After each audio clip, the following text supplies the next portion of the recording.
Mic check 1 2 1 2. Mic check 1 2 1 2.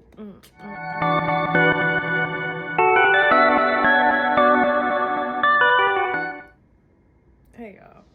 So I'm trying to figure out what book review I want to do. So I have two. I'm gonna just go ahead and do Whitney. I'm gonna do Whitney because I just gotta go ahead and get it out. I gotta get it out. So today we are reviewing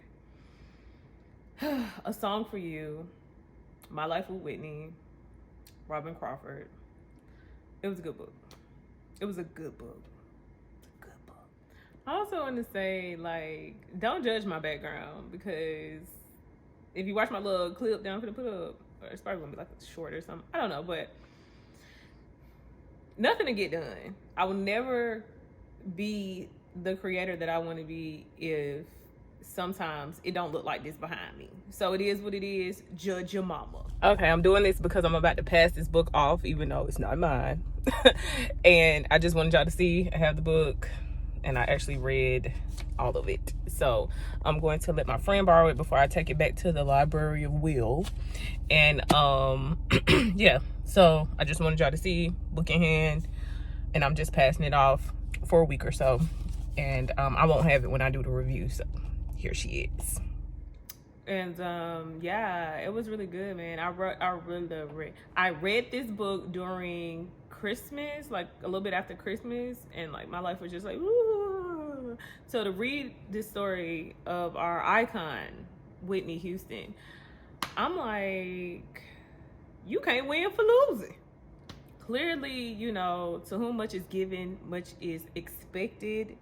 And for Whitney to be so much of a star, if you see me cut my eyes to make sure my camera's straight, but she was like, she's mega star, beautiful, black, the voice. Like, it's crazy because I feel like I just got so much closer to Whitney, and her spirit has been with me since reading this book. Like, thanks, Robin. It was good.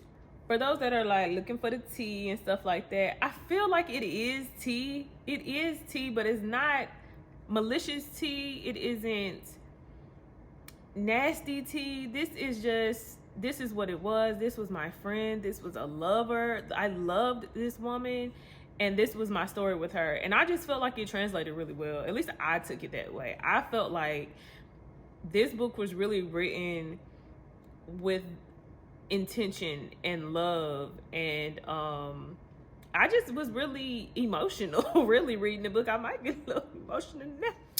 So yeah, y'all, let me drink some coffee, because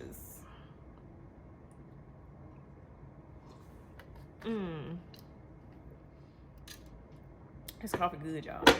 So yeah, so wish I had the book to be like, hey, it's here, but I don't right now.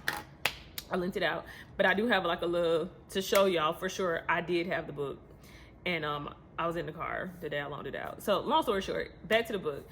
You know, I have my little tiers of how I break the books down. You know, may or may not end up happening. I'm gonna just try to knock out some of them, which is would I recommend the book? Yes, I would. I would recommend it to anybody who is into like celebrity. I guess that's like a bibliography, a biography, a biopic, something like that. If you into like real stories or real lives of people told by the perspective of a person that was living it, read this book. I should have looked that word up, but we ain't got time for that. So is it like an easy read? For sure, easy read. Like, if you know Whitney Houston at all, then I think that your brain will get to turning and the wheels will get to rolling, and you'll be like, okay. But like, as somebody who like really enjoys music, I was not like a Whitney fan. Like, shout out to my best friend, she definitely has a Whitney t-shirt, and I did clown her for that shirt, but I understand now that I've read the book. I've gone back, I watched Waiting to Exhale, I went and listened to some of her greatest hits, even some of her newer music, you know, just before she passed. And like, this was a woman. This is a woman. And I just want to say this off top. All them jokes about this lady and her life, you know, if I just apologize if I ever laughed, because I also watched her final interview with Oprah. Whitney was a queen. Whitney is hands down a queen, because first of all, to have survived the trauma of the industry, being such a megastar, being so young, already having insecurities, in a tumultuous marriage, you know, just even just how things even happened with her daughter passing. Things were bad at a point, and may seem like they may have been getting better. We don't know, like, we're the public, you know, but like, this is a woman, this is a lady, this is somebody's daughter, this is somebody's wife, somebody's mother. So I just feel like from here on out, we need to make sure we're always and forever putting respect on Whitney Houston's name. Anybody can fall prey to addiction, anybody.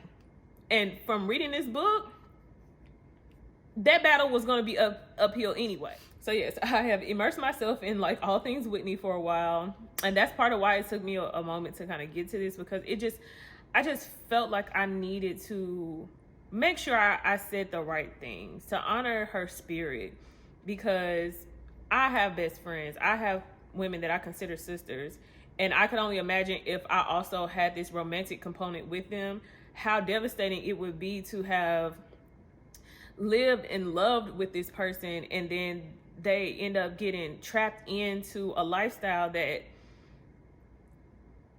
fuels an addiction and fuels a sickness and an insecurity, and, you know, many insecurities in someone that you love. And then Robin herself telling her story, like, she's also a queen. She's also a woman that has like really had to take the brunt of loving and caring for a friend, people ridiculing their relationship. Her mother was ill, her brother was ill, like, she went through a lot too, and then had to watch this decline of her best friend and a megastar, and you know, kind of be shunned from being around her. So it was deep, y'all. It's definitely worth the read. It was deep, and I feel like if you've ever loved a friend, you will feel very deeply reading this. You just will. My coffee is so good. So 10 out of 10 recommend. What did I learn? I learned that you always have to do your best. You always have to try your best to love someone. But I know that at some point Robin had to make a very critical decision to choose herself and not be so wrapped up in all that was Whitney Houston. And I'm pretty sure that was very painful. Like, very painful. I can only imagine.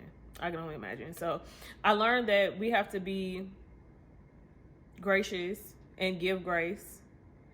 And to treat celebrities like human beings, even more so than, I've never been the type to like bombard a celebrity if I see them. You know, like, they're people. Like, that has to be a lot for everywhere you go. Somebody has to want to touch you or talk to you or take a picture with you and stuff. They're not machines. They're people. So that part, and just humanizing the whole human experience of, you know, being a Whitney Houston, and, you know, having these people have so many opinions on your life. Like, I totally get a lot of her interviews. I totally get just the whole situation. And if you are invested in Whitney, watching that last interview with Oprah, that was a great interview. So I'm gonna go ahead and end it here. I'm not gonna make this too long. I do recommend this book. I just do. I want to say I would read it again.